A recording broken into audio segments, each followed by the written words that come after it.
One. Hey, yo, this is Mission Smith, and I am here with. King Midas. You already know who it is. Hey, man, this is the Ring Review. It's just two of us today, but however, we wanted to jump in and talk to you guys. But in order to do that, we're going to talk about what's been going on and what's going to happen very shortly from now. So let's just let's get the WWE out the way, and then we're going to talk independent wrestling. Are y'all ready? So let's talk about it, man. Hey, man, they were out of the country, at Crown Jewel, and we had some results happen and some things happen. First thing I wanted to talk about was, the bloodline, the new bloodline, got the W, bro. They did get the W. They got the W over the over Roman Reigns there. I wonder how Roman Reigns felt after losing that match, man. That had to be a heartbreaking moment. What you think? I think it was, but the week he had following, yeah. I don't know. I think there was something because they tried to swerve us with Sami Zayn or whatever, but was there still may be more twists and turns down the road, but Sami Zayn was right. When the four of them were together, it was So pushing from something special. Yeah, so pushing from Crown Jewel forward, pushing because once you talk about it, you might as well just talk about it, right? The original bloodline is now reunited. Excuse me, with Sammy Uso. They're back. And the Usos and Roman Reigns. Better than ever. But man, if we just gonna keep pushing forward, man, what was crazy is that now Solo Sikoa seems to have a ally in Bronson Reed, who a lot of people don't know have a Samoan background. He's definitely has some of his bloodline actually Samoan. So it doesn't surprise me. Not only that, because this again is why I say that Triple H pays attention to what's going on outside of WWE, because Bronson Reed and Jacob Fatu, they have history already. They've been in matches together. There's some history. There's some bad blood between them already. No, absolutely. So that could play into something that's going to happen at War Games. Absolutely. War Games is interesting because we don't know who the fifth member of the original bloodline. But again, pushing forward, hey, Roman Reigns was forced to make a call. Yeah. I mean, he was forced to make a call, but that number wasn't picking up. Yeah. I mean, I'm gonna say this: the reason why I think it's gonna be Seth, Bronson Reed. Yeah, I get that, but because they still got that feud I get going. that. I honestly feel like they just had to fill in that fifth. They did, and they was like, why not just? Because again, the history is just like when they said, why would Undertaker show up at to help Cody? And I'm like, y'all gotta remember, Roman took the yard from Undertaker. Yeah, so it all. So it's those things. So it might not make sense, but it makes sense. It makes sense. Yeah, no. So that was one thing. So yeah, the bloodline's a whole situation, but excuse me. What else? You ain't get enough sleep or something? Oh man, I guess not, man. You was out partying last night. We shall. Some debauchery. I don't know what was happening, but anyway. Not to being a heathen. I don't know. Shout out to Father Marquis. But hey, man, I don't know. But hey, look. I know. What I can say is that that was forward booking, all that stuff, and the wise man didn't pick up from Roman Reigns because the number wasn't working. And that's another interesting part. That's because he ain't had a job. You couldn't pay his phone bill. That's all it was. Come on, cut Paul Heyman. Paul Heyman some slack. Look, if Paul Heyman didn't want to take the call as a manager, I get it. Sometimes you're just busy. No, absolutely, man. He definitely may have had a reason. We're gonna find out very soon. Another piece of crown jewel I want to talk about is Liv Morgan actually beat Nia Jax, yo. Good booking. What's funny to me is like, I feel like Liv, a lot of how she's gonna retain is gonna be how Roman did. Like there's gonna be a lot of interference. Yeah. I feel. Yeah, no, that and then so that was good booking. But then Cody Rhodes beats Gunther. Yeah. I mean, here's the thing. I feel like the ring general's accomplished a lot as the ring general. He didn't really need this. No, he didn't. Cody Rhodes needed this, and the reason he needed this is because if he became the weaker of the two champions, his championship wouldn't matter at WrestleMania at all. And not only that, I mean, I feel like the journey for both of them to get there, while yes, both are filled with triumph and both are filled with adversity, I think for Cody, it was something that was that much more. He's second generation. Like he had something more to prove that the Rhodes are the top dogs. Yeah. So I felt like for Cody, he had a little more at stake. Yeah. Because with Gunther, it was just, win or lose. Yeah, but with Cody, that's like win or lose everything your whole legacy. is the family. And another interesting thing, do you think we're going to see Dustin Rhodes back in WWE? Yeah, absolutely. He's going to come back for his brother. Absolutely at this point. As Goldust or as Dustin? As the natural? It's gonna be Goldust, and only for me Goldust makes sense because Goldust is the menacing character that he was, right? Like he was a good heel. And I feel like if Cody Rhodes has to make a heel turn at some point, Goldust got to pull up. This is true, but Dustin is a little more. Yeah, but I think Cody's on his way to a heel run. It only makes sense. He's been in the company almost 4 years as a baby. So who would be the baby to him? Who would be the baby to Cody? Randy. Randy's gonna have to become that killer when he come back. It only makes sense. All the fans loved him when he left. Well, yeah. So he's got to come back, killing legacies and killing legends. He's coming back as putting heads and. So then that means Cody would still be their face. No. You can't have that side of Randy. No, you're right. So what I for Cody to be the Cody would have. Well, Randy would have to be baby, or excuse me, we got a returning John Cena. John Cena's Cody's baby. I don't. And they're gonna get the belt on John Cena one more time before he retires. I don't think he should take it off of Cody though. But that's who he's gonna take it off of.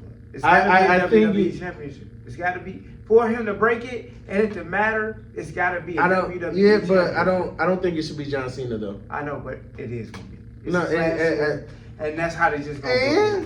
He's gonna get everything in this 1 year, and even though we're not gonna like it, it's making sense. I think it would. I think John would go for the world because that's one he hasn't had yet. No, he had it. Yeah. Not this version. Well, it doesn't matter. No, because you remember he had this version of the it started over. He ended up in undisputed. That one, but it didn't start over. Yeah, but the legacy for the WWE one is still there, but there's a new legacy. Yeah, but if you look at the history, you got to remember John cut stuff with Cody when he left. Before he left the last time, he cut stuff in that time he was here. He ain't cut nothing with Gunther, so they got to have something they got to pull footage from. So it's gonna be Cody. That don't necessarily mean because again, I think Gunther, Cena and Gunther. I think where that's going is Rock. Rock is gonna pull back up. I want to see that. I think if anybody, Rock should take it from Cody. Yeah, I get it, but Brock is about to pull it back up on Gunther. That's gonna be WrestleMania. Gunther versus Brock Lesnar. That's what's gonna happen. That's what's gonna happen. I feel like it needs to be more of a build to it for that. I mean, you got time. Survivor Series will be a time to actually make it happen. Like if you make Brock show up at Survivor Series, you got 3 months to do what you need to do. But also, do you think it could be somebody that needs to make a name for themselves? I mean, maybe. Like what if it was Karrion Kross that took it off of? They ruined him. They totally ruined him. I don't think so because what they're doing with Karrion Kross now, they ruined him. I don't think they did. I think they did. I think the Last Testament was terrible because AOP looks terrible compared to what they used to be. they were like a monster tag team. Now it's like, I could do without them. What you just said proved my point about AOP though. You said what they doing with Karrion Kross, not what they doing with the Final Testament. Yeah, no, that's why I said Karrion Kross. That's why they're the ones that are going to help him take the title. No, absolutely. I mean, that's why I was saying Karrion Kross. I think Karrion Kross would work well with Gunther or Cody. We'll see, because I think Survivor Series is going to show where we're going towards WrestleMania Warrior Rumble, which will be in Indiana. The ring review will be there. I just think that if let's talk about the bigger thing though, real quick. What's that? Because this is off of Crown Jewel. This is by far the most excited I have ever been for a championship to be introduced in the WWE. Oh yes, the Women's United States Championship is a thing, and the potential. I already tell you who I thought was going to be the inaugural champion. It's going to either be Bianca Belair or Jade Cargill. That's it. You know what? That's it. That might be the final. Hold on. I'm gonna throw another one in there for you. Who? Why? Because no matter what, at the end of the day, if you ask me anything about a woman in WWE, my answer is gonna be Bayley. Yeah, Bayley has she was on Fox just recently. Because I think even if Bayley got it, there would still be like. But I get it. If you think about who they put the belt over at AEW on, that was kind of similar to this. It was Jade Cargill, right? So I feel like Jade. But who has it now? Okay, I can see that. But so now to combat that, but that's what I'm saying. You have to put it on. What if they put it on Naomi? They could. What if they put it on Naomi right now while Nia Jax still because I guarantee the bloodline has a lot to cook up. I guarantee you if she was still in WWE, she'd have been the first one. Yeah, no. If it wasn't Sasha, it was gonna be Charlotte. Yeah, we'll see. Hands down. We're gonna see what's gonna happen. Hey, Tiffany might even just pull. Oh yeah. What if she cashed in for that one? Listen, that's called because as Austin Theory already has shown.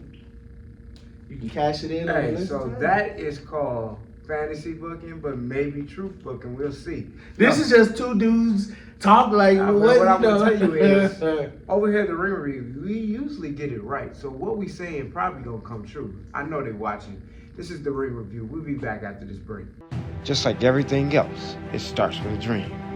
This is Now That's Wrestling. I'm Tommy Ranks, and now that's wrestling. So it started with me. I was like 8 years old when I first started liking wrestling. Work on four important qualities. One is knowing how to work. That means knowing how to do everything, knowing how to wrestle, in short form. Number 2 is having a look. Number 3 is having charisma. And number 4, last but definitely not least, is knowing how to cut promos. Ladies and gentlemen, I am Joseph Antonio Guerrero.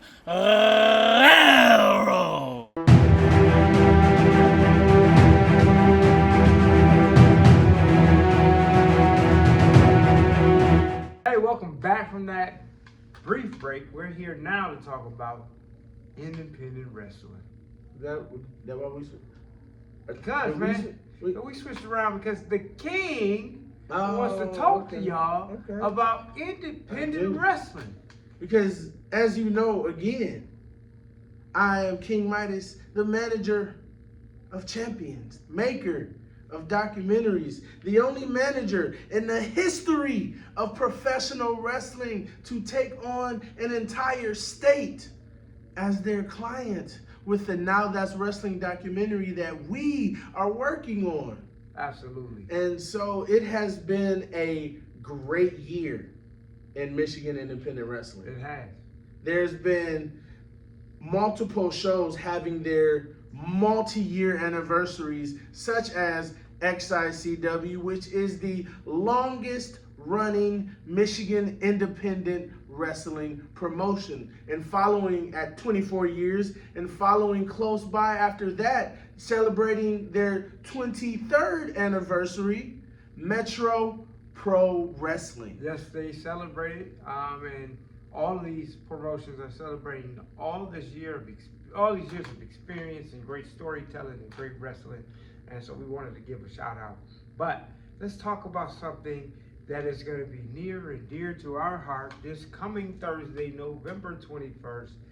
City Championship Wrestling's episode spectacular, which I host with Annie O'Neill, and I got some questions for Chris Moore. As I said last night on my social media, I got an interesting call, and boy, do I got questions for the commissioner over there. But you know, that's one thing. But also, let's talk about it, because two teams from New Era are in the finals. New age. Excuse me. But it's going to be a new era. You're right. There it is. So, two teams from the new age. In a new era. Yes, sir. Are in the finals for the tag team championships over there in City. It's supposed to be a four-way, right? Yeah, so you got the Dub Club. Okay. You got great guys, by the way. those effing guys, TFG. Those guys are all right. I heard they didn't like me. But you got two teams from the new age. So what you're saying is this is a triple threat. I guess you could call it that. I'm just saying. Could call it that. Hey, I didn't make the rules. I didn't make the match. Neither did I. They earned it though. You know, Yes, they they earned it did. through winning a match over. If you've been paying attention to every show that comes out every Tuesday, 125, 126 episodes. You need to look at that. But 127 is on the way.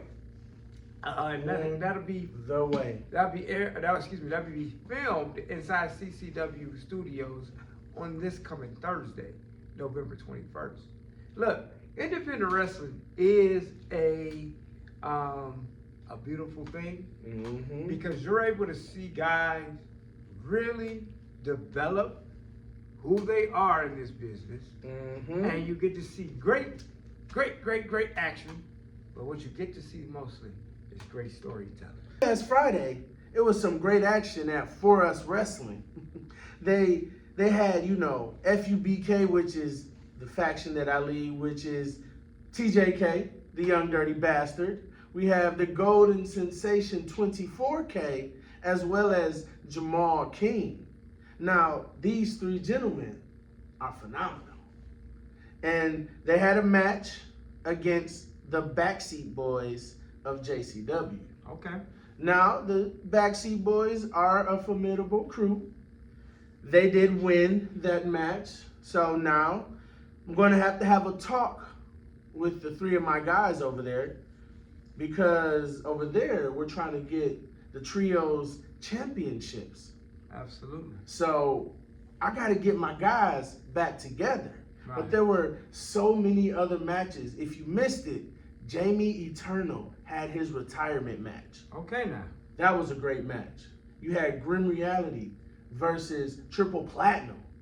Like, the matches that night were crazy. Violent J was out there. Like, I love it. it was awesome. That's what happens in Michigan independent wrestling. You never know who's going to pop up anywhere. So you better be checking it all out. No, I love it. Independent wrestling is growing to, let's not say growing, it's continuing to be top tier. Because we got top tier talent, top tier stories, top tier wrestling. Hey, top tier managers, Top tier promotions. Hey, just top tier everything. So shout out to Michigan Independent Wrestling, and that's why we're featuring it in our documentary, Now That's Wrestling. I want you guys to know something. This coming week, we are going to be back at the schoolhouse. Tell them which schoolhouse. House of Truth. Tell them which schoolhouse. House of Truth. We'll be back, and get ready for some new content, some new things we're going to put out for you guys to know. Because King Midas and Mission on the job as always, baby. This episode, we kind of just wanted to shout out some things that happened. But like I said, y'all know where to tune in with us here on Forever Exposure Studios. Y'all know who the Ring Review is. But before we go, I'm gonna bring in one of our special members of the team. Hey y'all, give it up for the King Genius, the Kid Genius. I'm the King Genius. Yes, there it is. Houston Genius. Come on in. What's up, guy? How you doing today? Good. You good? So, let me ask you something. Oh, you trying to show off the merch? Nobody care about that. Nah, let me ask Nobody you care something. about that. Let me ask you something. Kid Genius, the judge, this guy right here, That guy right there? this guy right here. That guy right Let me there. ask you a question. You recently saw some things over at XICW, right? Remember going over there? Huh? Yeah. Were you impressed with the action you saw over there? Yes. You were. What did you like the best? I liked how the way when I was over by the only side I can only get to, and me with my own specialty good friends, we had to get into like very good into the action. Oh, so y'all got involved in action. Okay, I got you. You had a good time cooking it up with the wrestlers of XICW, right? So we're gonna shout out XICW. Mm-hmm. We shouting you out. This is the Ring Review. You can get me at Mission Smith everywhere. A little tripped up in the words today, but hey, we still here. That's excitement, Hey, baby. that's just excitement. Excitement. Man. Houston Genius, you know, YouTube TV, and then King Midas. Tell them. Well, you can find me on Facebook. Blue Sky now. We're going to put it down in the description. It's going to have my stuff, but it'll be there. You can find me on Facebook, Instagram, TikTok, Blue Sky, because we don't rock with X no more. Blue Sky. Let's go. Ring Review. See you next time. Stay golden.